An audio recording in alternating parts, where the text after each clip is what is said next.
chapéu. Muita paz a todos. Que possamos, nesta noite, estar unidos no laço de fraternidade para estudarmos um pouco mais a doutrina. O pensamento é a maior força criadora que temos no nosso organismo. Com ele, podemos fazer muitas viagens por destinos que nós escolhemos, de uma forma totalmente livre. E é com essa liberdade, com esse livre-arbítrio, que nós podemos escolher pensar coisas boas ou pensar coisas ruins, pensar coisas construtivas ou pensar coisas até de um nível mais baixo. E como isso acontece? Normalmente, nós somos bombardeados o tempo inteiro por todos os tipos de informações que interferem no nosso pensamento. Por exemplo, nós podemos ouvir uma notícia ruim pelo noticiário. Uma notícia pelo noticiário, é isso mesmo. Nós podemos ouvir uma notícia e isso nos contaminar.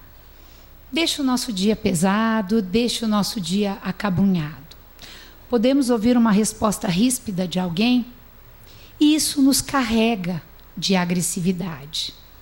Como podemos também ouvir ou ler uma mensagem pelo celular positiva que nos carregue de energia positiva. Um sorriso sincero, um bom dia, que nos deixa mais leve. E aí eu pergunto, qual seria a condição do meu dia se eu optar por esse caminho, por estar conectada com esse caminho ou com outro caminho? Se eu estiver conectada com uma onda pesada ou uma onda boa, como é que será que fica o meu dia? Essas conexões, elas acontecem de encarnados para encarnados, encarnados para desencarnados e vice-versa. Porque o meu pensamento é capaz, de uma velocidade muito rápida, de me conectar a depender daquilo que eu penso. Se eu estiver pensando positivamente, eu vou estar conectado com as vibrações positivas e negativas também. Nós não temos ideia de quão grande é a força do nosso pensamento. E usamos muito pouco desta energia. Muito pouco mesmo. Os pessimistas têm uma vida ruim, que realmente é, porque eles criam e creem nisso. Eles não são capazes de pensar nada de bom, mesmo em situações favoráveis. Um sucesso no trabalho, um sucesso na família, o pessimista sempre acaba achando alguma coisa de ruim, um lado ruim.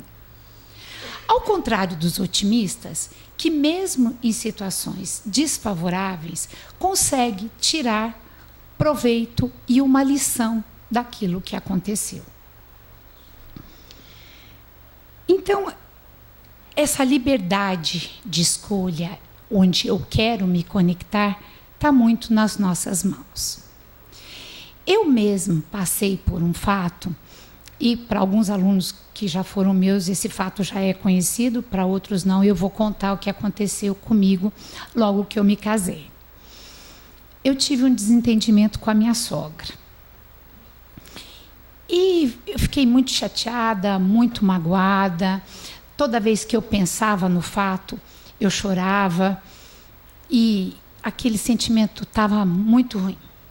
Aí, um belo dia, minha mãe me disse, faça uma prece por ela. E eu disse, não tenho nem condições e não vejo o menor sentido para isso. E a minha mãe, com a sabedoria dos antigos, mais vivida, a prece é uma forma de transmissão de pensamento. E ela já veio trazer aquilo que a gente sabia, mas que não exercitava. E aí, sabe que quando mãe indica, a gente acaba fazendo, né? Fui eu lá, comecei o meu primeiro exercício da prece. E comecei. Pai nosso que estais no céu. Ah, não, como ela pôde fazer isso comigo? Como ela pôde pensar isso comigo? Ah, não vai dar certo esse negócio de Pai Nosso. Não vou conseguir. No dia seguinte, tentava mais um pouquinho e fui fazendo o exercício da prece. No final de um período, toda vez que eu lembrava do fato, eu já não chorava mais. E toda vez que eu fazia uma prece, eu sentia para ela, eu sentia uma paz muito grande. Passado um tempo, era época de Natal, eu disse ao meu marido: você não vai visitar sua mãe? É Natal e eu, como mãe, estaria muito triste se não visse meu filho há mais de 3 meses. E ele foi. Chegando lá, ela o abraçou e disse para ele: filho, preciso me desculpar com a Estela. Será que ela viria? Ele me ligou, me fazendo convite para um almoço, e aí eu disse: não precisa pedir desculpa, não. Eu vou sim. E a partir desse fato, nós nunca mais nos desentendemos. Olha que interessante. Primeiro, nós duas estávamos conectadas numa onda vibratória ruim, negativa. Depois, essa onda vibratória foi se transformando, porque já não vibrávamos na mesma sintonia. E no final, a ação da prece pôde transformar os nossos sentimentos. Divaldo Franco nos relata a história de uma mulher africana, nascida em Tagaste, que passou a ser referência de incomparável símbolo da fé. Essa mulher admirável, de nome Mônica, era cristã numa época em que o cristianismo era vivenciado de uma forma muito intensa. E quem vivenciava o cristianismo conseguia essa transformação interior. Mônica casa-se com um renomado patrício romano de nome Patrícios. Este homem, cujos valores eram totalmente diferentes a essa mulher abnegada e cristã, dedicava-se a uma vida desregrada e cheia de abusos. Diante da conduta da mulher, ele sempre a perturbava, para poder ferir a sua convicção religiosa. Mônica sofria e tinha certeza que esse casamento-sacrifício era para que ela pudesse provar a sua fé. Ao lado desse homem, caracterizado por uma grande perversidade, tinha sua mãe. Não é palestra de sogra, não, mas veio ela encomendada junto com esse filho, e que também não era muito diferente do filho. Os dois se juntaram para poder espezinhar um pouco mais ainda essa mãe. Juntos, eles a menosprezavam, porque ela se negava a frequentar as reuniões promíscuas tão comum na época do Império Romano. E ainda tentavam dissuadi-la para que ela não fosse nas reuniões cristãs. Mônica tornou-se mãe. Mas ela se torna célebre a partir de uma criança, Agostinho. Agostinho parece que herdou do pai e da avó as características do desequilíbrio. Era uma criança rebelde. Se unia ao pai e à avó para maltratá-la, para desrespeitá-la. E Mônica aceitou o desafio. Ela aceitou o desafio de uma forma abnegada, não passivamente. Ela aceitou o desafio e assumiu as consequências desse desafio. O menino Agostinho, apesar das tendências perturbadoras e condutas negativas, era o filho que ela mais se afeiçoava. À medida que os anos vão se passando, ela envolve na ternura da prece e o faz com um devotamento incomparável. Quando o menino se aproximou da idade adulta, ele adota o maniqueísmo, que era uma doutrina nascida na Babilônia e que misturava postulados cristãos e outras doutrinas vigentes no Oriente. Apesar de ser uma doutrina rigorosa, permitia determinadas licenças morais que facultavam ao jovem Agostinho uma conduta bastante permissiva. Neste momento, morre Patrícios e logo em seguida morre sua mãe. Mônica fica viúva com os 3 filhos. Agostinho já apresentava grandes habilidades intelectuais para a oratória. Resolve, então, fazer um curso na Itália, na cidade de Milão. Mônica muda-se com os seus 3 filhos, onde Agostinho teria aula com os mais eminentes mestres da língua latina. Agostinho tem uma vida vulgar e bastante vil, regadas a festas e a orgias. Se torna pai, mas um pai negligente. Mônica continua sempre orando. E quando tinha a oportunidade, ela lhe falava sobre Jesus. E ele, com a habilidade da retórica, com as grandes armas da lógica, ele tentava confundi-la. Mas é muito difícil confundir o simples de coração. Porque, apesar de ter a lógica, a habilidade da retórica, da oratória, ela não se deixava influenciar, porque era ela simples de coração. E conseguia, através da simplicidade, continuar com as suas convicções. Porque os intelectuais, que estão com a mente cheia de ideias e de pensamentos, muitas vezes ficam entorpecidos pela vaidade e pela presunção. Mas ela não se deixava convencer. Neste momento, ele está prestes a se tornar um mestre da lógica, da retórica e da oratória, na cidade de Milão. É quando chega nessa cidade um grande orador, admirável na sua palavra, de nome Ambrósio, cuja palavra arrebatava os corações. Quando ele falava sobre Jesus, seu verbo faz com que arda nas almas os pecados e tentações, cedendo lugar às virtudes. Ambrósio conseguia atrair até quem não era cristão, porque o seu verbo era muito eloquente e tocava nos corações. Agostinho fica sabendo. Neste momento que Milão está quase se tornando um grande orador, ele fica sabendo, um grande pensador, ele fica sabendo e ele vai ter com Agostinho. E se encanta também. E aí começa a travar contatos com Ambrósio para discutir as bases das doutrinas, a discutir as bases do cristianismo e a daquela que Agostinho tinha, do maniqueísmo, que ele tinha adotado.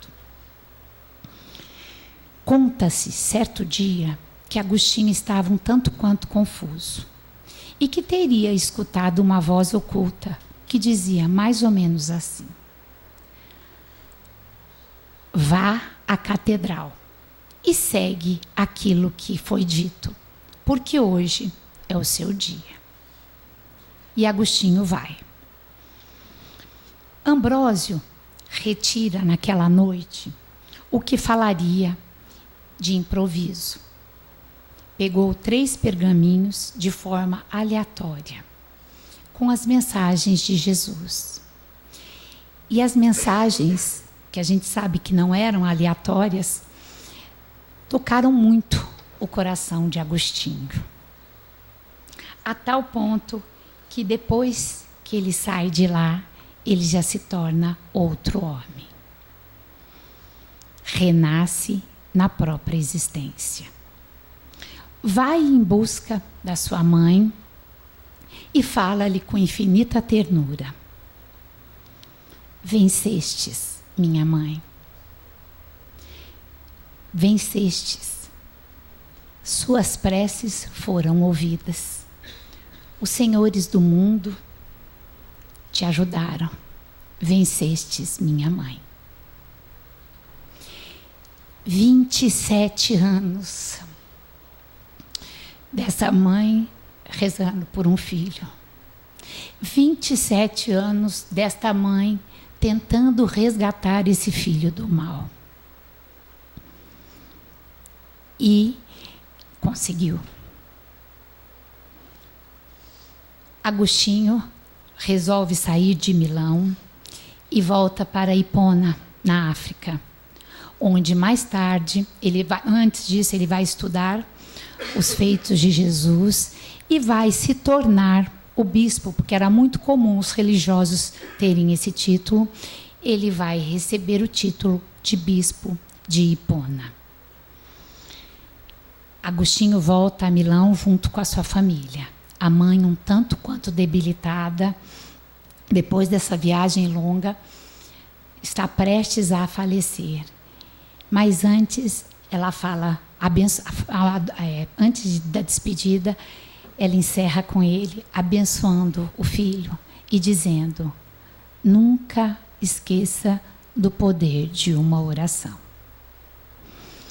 Ela desencarna e Agostinho segue nessa busca de descobrir mais sobre as mensagens do Jesus e começa e se torna o primeiro a falar sobre coisas que hoje a nossa psicanálise traz tanto.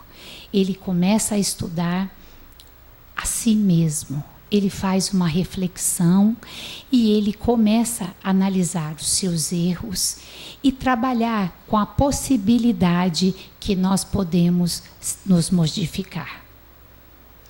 Ele escreve um livro que se chama Confissões, que acabou tornando ele um dos precursores e se tornou o célebre do cristianismo primitivo. Ele que conseguiu fazer essa reflexão entre fazer uma análise, fazer um autodescobrimento, analisar os seus erros e, a partir daí, pensar em reconstruir a sua vida.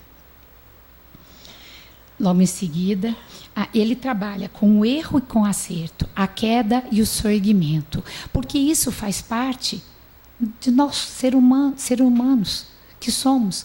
E vai chegar um momento onde o erro e a queda vão sumir, porque nós vamos ter internalizado essas condutas éticas e estéticas morais. Então, depois de Confissões, dessa beleza incomparável, ele continua escrevendo e escreve A Cidade de Deus, com 30 volumes, e torna-se o maior pensador do cristianismo primitivo, graças às orações da sua devotada mãe. Nós temos aqui duas circunstâncias. Primeiro, eu disse que o pensamento é uma forma de levar a nossa oração. A nossa oração nasce no pensamento. E depois, a ação dela.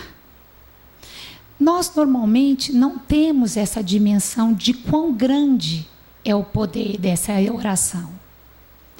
Eu fico imaginando como é que seria essa oração dessa mãe que tenta resgatar um filho do caminho do mal. E aí eu fiquei fazendo esse exercício, porque também sou mãe e a gente se preocupa com filhos, e fiquei imaginando de que forma eu poderia me conectar com essa influência de tipo de pensamento. Seguramente, Mônica não pedia para livrar desse filho. Seguramente, Mônica não pedia que da noite para o dia ele se transformasse. Mas ela rezava e orava para que ele pudesse se conectar com outro tipo de vibração. Que os miasmas que estavam pairando para a sua cabeça podiam ser dissolvidos. Então, apesar de vibrar em outras ondas, porque ele vivia em orgias, vivia em uma vida promíscua, e ela estava numa vida cristã. Apesar de estarem em sintonias diferentes, ela não deixou de exercitar, porque imagino que ela também deva ter feito esse exercício, de começar pelo um estado de oração. Orar, como se diz, vem de orare, do latim, que quer dizer falar. Nós constantemente falamos. E a prece nada mais é do que falar com Deus. Na questão 658, Allan Kardec pergunta para os espíritos o que é a oração. E as entidades venerandas respondem que a oração é uma forma de adoração a Deus. Na questão seguinte, 659, os espíritos vêm responder que ela tem 3 aspectos. Primeiro, o ato de louvor. Segundo, a oportunidade de solicitação. E, por fim, a oportunidade de reconhecimento. Louvar, pedir e agradecer. São 3 etapas que a doutrina nos deixa muito claro, que é tão simples de fazer, mas nós nos equivocamos nesta maneira de fazer. Jesus se contentava com uma forma simples. Quando ele se referia ao Pai, ele dizia, meu Pai, ou seja, aquele que me enviou. Sem bajulações, sem adulações, nós damos títulos, nós rebuscamos as nossas orações, que são com elogios, que são totalmente dispensáveis. Nos colocamos como humildes, como sofredores, como se fosse possível nos esconder. Nos apresentamos na oração da forma que a gente gostaria que nos visse, mas não da forma com que somos. Então, esse ato de orar, ele é muito simples. Se orar quer dizer falar, por que eu não posso conversar com Deus, perpassando as minhas palavras pelo sentimento? Não precisamos de palavras bonitas, não precisamos de rebuscar, se podemos estar em estado oracional. Nós estamos no estado aqui de oração. Nós entramos nesse estado oracional. Nós chegamos no centro, as conversas aqui são tranquilas, a gente já se conecta com essa boa música que tem, ninguém vai falar mal de ninguém, ninguém vai fazer pensamentos. Então, o centro, por si só, já nos coloca numa ação de oração. Porque esse ato de orar começa pelo nosso sentimento. Às vezes a gente chega aqui correndo por um domingo atribulado, e parece que o dia não foi tão bom hoje. Nossa, não sei se eu não gostei da palestra, ou se a aula estava ruim, mas não há problema aqui. O problema é com a minha conexão. Eu não consigo fazer silêncio interior na minha mente para me colocar em estado de oração. E aí eu deixo para fazer a minha oração a hora que o meu dia acabou. Aí eu começo, como o irmão meu começava a rezar, Pai nosso que está de céu, eu dormir. Aí você ia tirar o óculos dele e falava, eu estou rezando. Acordava e falava, eu estou rezando. Porque a gente espera que este momento apenas para poder nos conectar. Ah, mas eu não tenho tempo, eu tenho uma vida corrida, eu tenho que parar, rezar e dar muito. Não precisa de nada disso. Somos capazes de olhar pela janela do ônibus e ver que o dia está bonito e nos colocarmos em estado de oração. Somos capazes de nos ater numa frase positiva, uma frase, e nos colocarmos nesse estado de oração. para que a hora que a gente realmente quiser essa conexão, não tenha chiado, não tenha o shh, porque não tem interferência. E não tendo interferência, a gente consegue atingir, chegar, nos aproximar da divindade.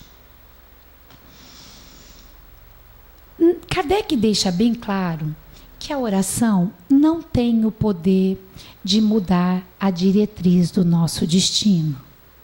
Porque o nosso destino é o resultado das nossas ações desastrosas de ontem. É muito comum a gente ouvir: eu rezo tanto e não adiantou nada. Eu pedi tanto, tanto, tanto e não me ouviram. Nenhuma prece não deixa de ser atendida. Todas são atendidas. Acontece que os nossos olhos não são olhos de ver, ouvidos de sentir, ouvidos de ouvir e coração de sentir para entender os desígnios de Deus. Nem sempre o que eu peço é o que eu necessito. Existe uma distância muito grande e eu prefiro falar necessito do que falar merecer, porque senão eu fico pensando em uma sensação muito ruim, porque acho que a gente não merece muita coisa. Então eu prefiro falar: será que o que eu pedi é o que eu necessito? E de repente eu passo um tempão pedindo determinada coisa e segue para outro lado. Aí, como eu não tenho olhos para ver e coração para sentir, eu digo que a minha prece não foi atendida, que a minha oração não foi atendida. Grande engano.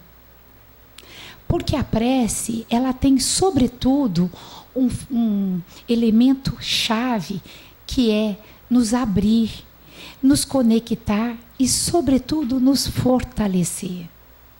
Se eu fui o artífice lá atrás do meu presente hoje, ou seja, se fui eu mesma que plantei, se fui eu mesmo que fiz uma atitude desastrosa, é natural que eu tenha que me equilibrar na contabilidade divina.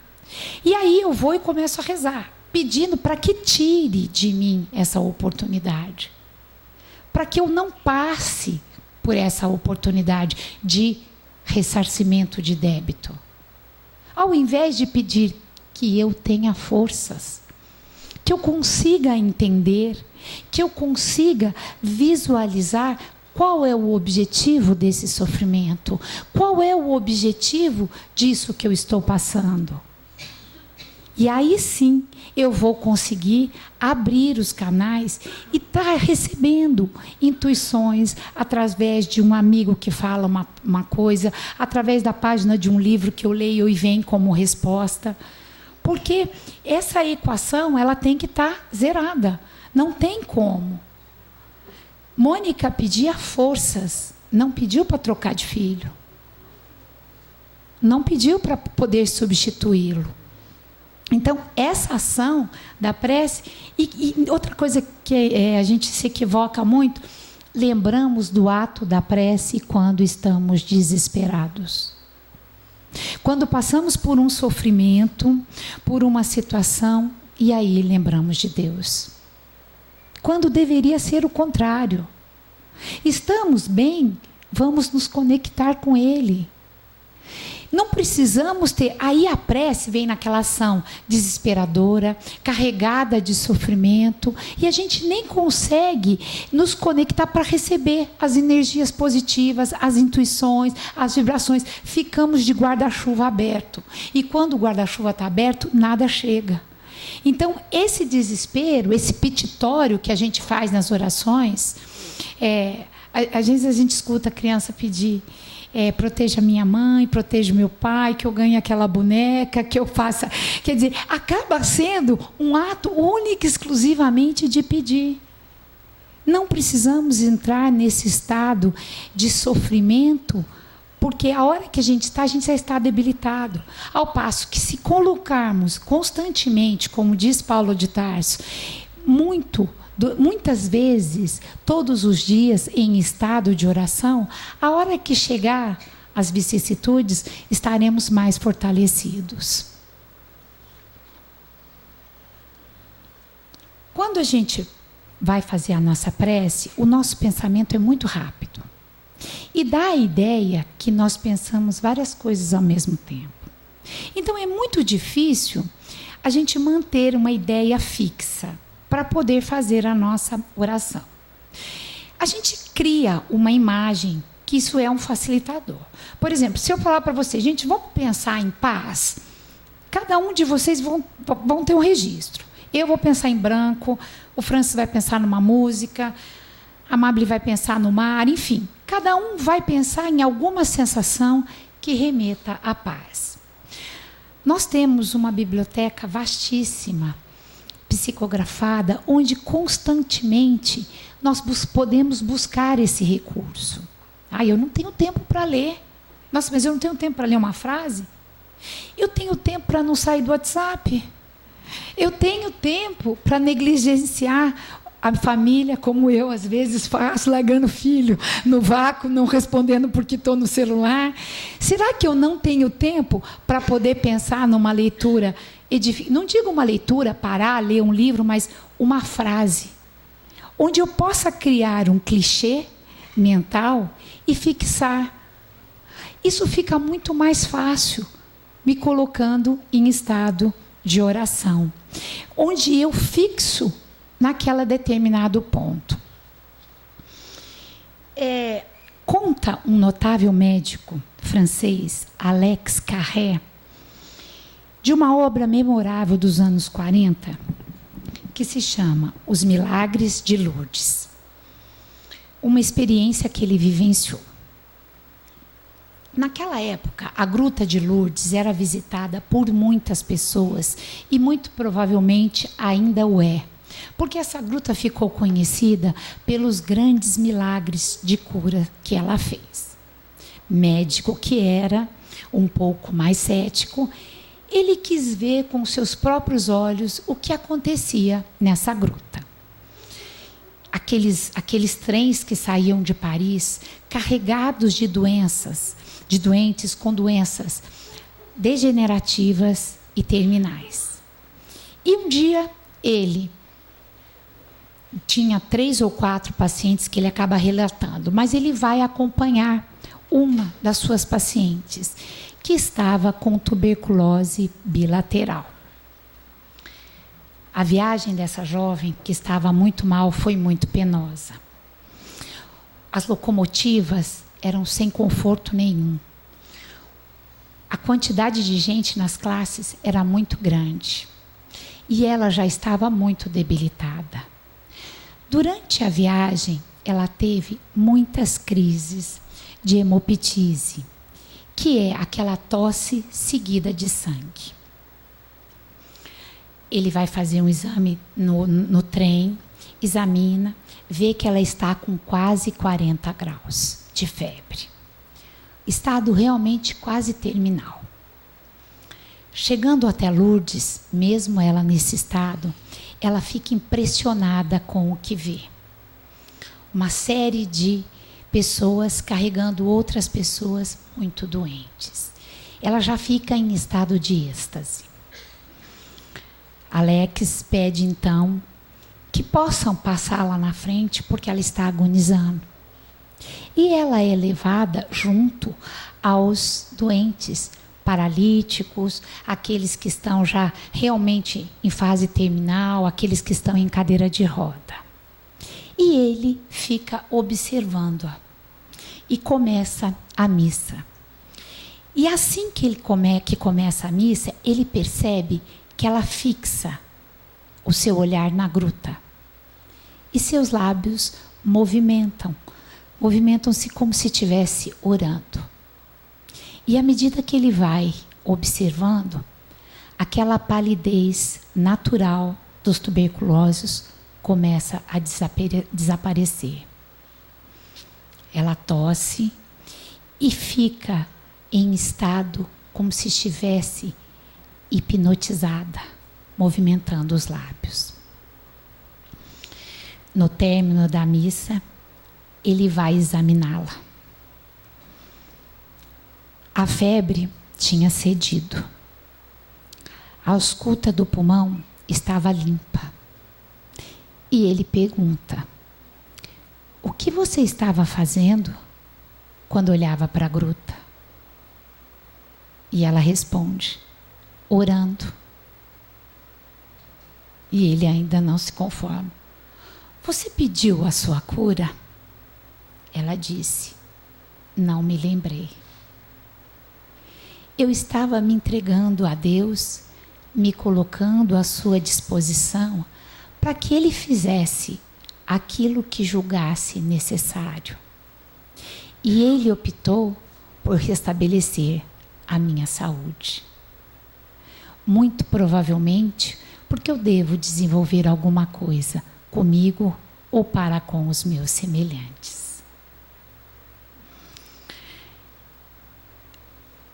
Ela não pediu, ela estava em fase terminal. Eu imagino que isso deve ser muito doído, a tuberculose no pulmão, porque ela tossia já escarrando sangue. Ela se entrega, porque a oração é sobretudo um ato de fé. É sobretudo um ato de confiança. Porque quando você se coloca à disposição, que seja feita a sua vontade, que seja feita de acordo com aquilo que eu necessito.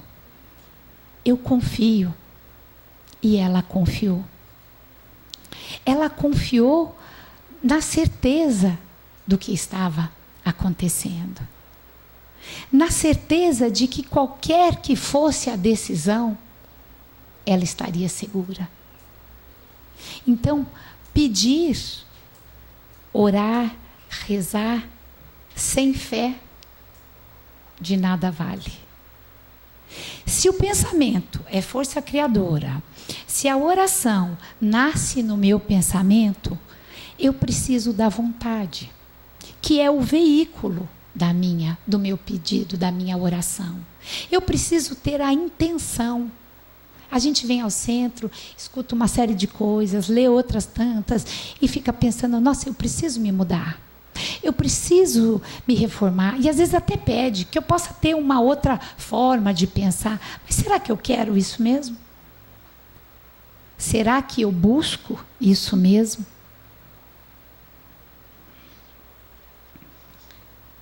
Quando Jesus, na casa de Simão Pedro, ensinou o primeiro culto no lar, ele já tinha a intenção que a gente pudesse estender esse estado de oração que a gente se encontra para as nossas casas. Às vezes a gente diz assim: gente, eu não posso faltar ao centro. Parece que a semana que eu não vou ao centro, nossa, fica terrível. E se eu não tomo passe ainda, pior. Então eu tenho que vir e ainda tomar passe. Gente, se nós fomos criados à imagem e semelhança de Deus, se temos a centelha divina, se podemos nos conectar, por que não levar esse poder da prece para os nossos lares?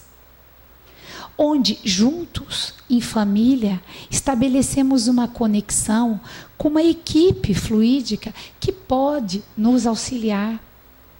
Então, quando Jesus levou o primeiro evangelho no lar na casa de Simão Pedro, esse era o objetivo. Que a gente não precisasse de templos, só de templos para poder fazer isso. Que não precisasse de dia fixo, de horário, de momento. Não. A ideia de poder levar para a nossa casa essa força está nas nossas mãos. E às vezes não temos tempo.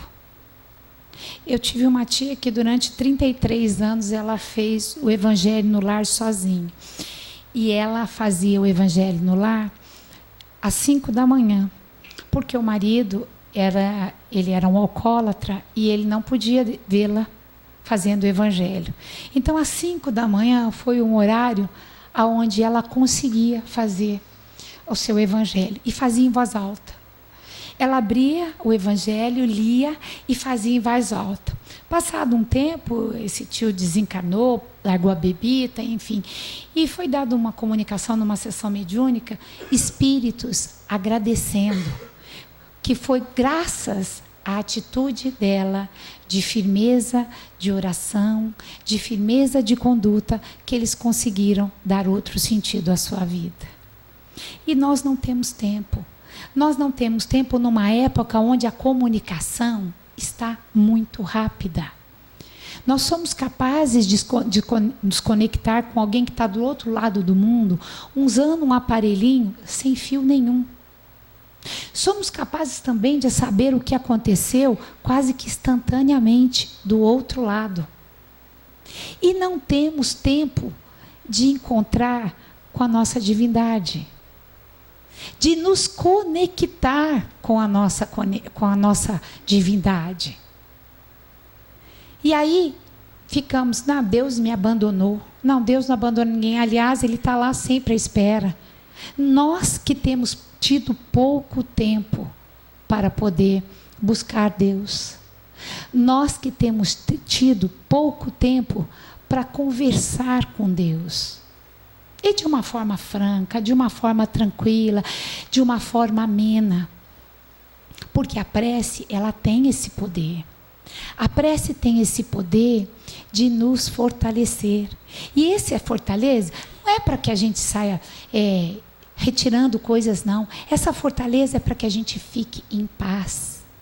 É para que a gente consiga sentir Deus em várias circunstâncias. A nossa sensibilidade está diminuída.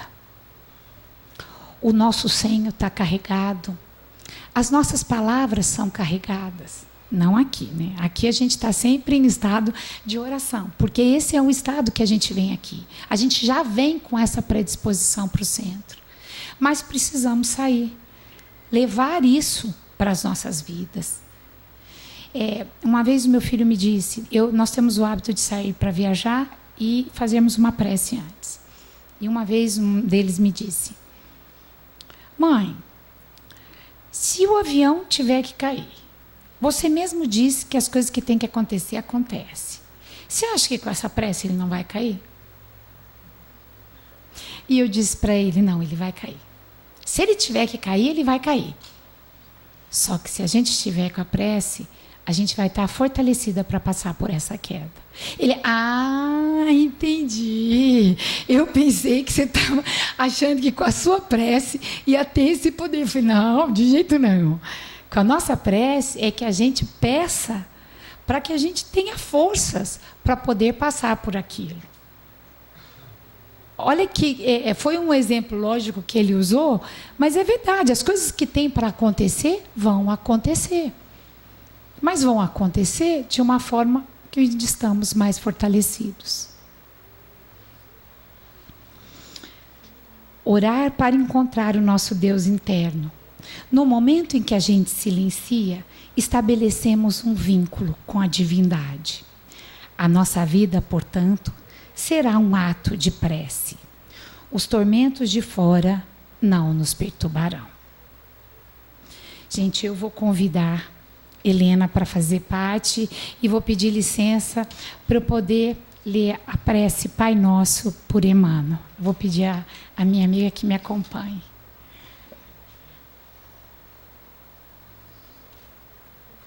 Tá.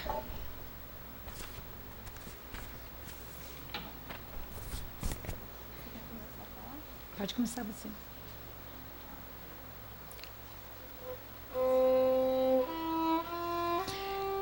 Pai nosso que estais no céu, na luz dos sóis infinito, Pai de todos os aflitos neste mundo de escarcéus. Santificado, Senhor, seja o teu nome sublime, que todo o universo exprime concórdia, ternura e amor. Venha a nós o vosso coração, o teu reino de bondade, de paz e de claridade, na estrada da redenção. cumpra-nos o teu mandamento, que não vacila e não erra, no céu como em toda a terra, de luta e de sofrimento. Evita-nos todo o mal, dai-nos o pão do caminho, feito de luz no carinho do pão espiritual. Perdoa-nos, Senhor, os débitos tenebrosos de passados escabrosos, de iniquidade e de dor. Auxilia-nos também nos sentimentos cristãos a amar os nossos irmãos que vivem longe do bem. Com a proteção de Jesus, livra a nossa alma do erro, neste mundo de desterro, neste mundo diante da vossa luz. Que a nossa ideal igreja seja o altar da caridade, onde se faça a sua vontade e do vosso amor. Assim seja. Muita paz a todos.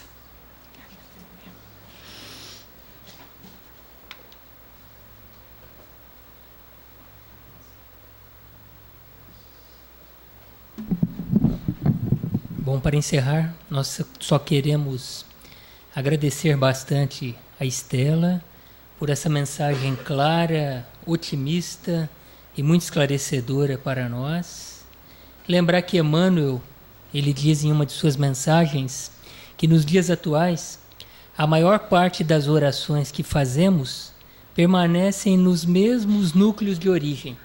Fazemos a oração, mas ela continua aqui, não avança até a espiritualidade mais alta.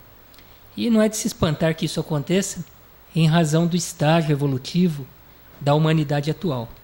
Mas ele também nos dá muita esperança ao dizer que um dia, não sabemos quando, esperamos que logo, nós teremos na Terra o período das orações integralmente atendidas. Que possamos aguardar por esse dia, né, Estela? Um dia em que nós iremos orar e realmente tudo irá acontecer conforme o nosso planejamento, porque será o dia em que a nossa vontade será igual à vontade do Pai. Então que Jesus nos abençoe, uma ótima semana a todos. Vamos passar agora para o trabalho de passes.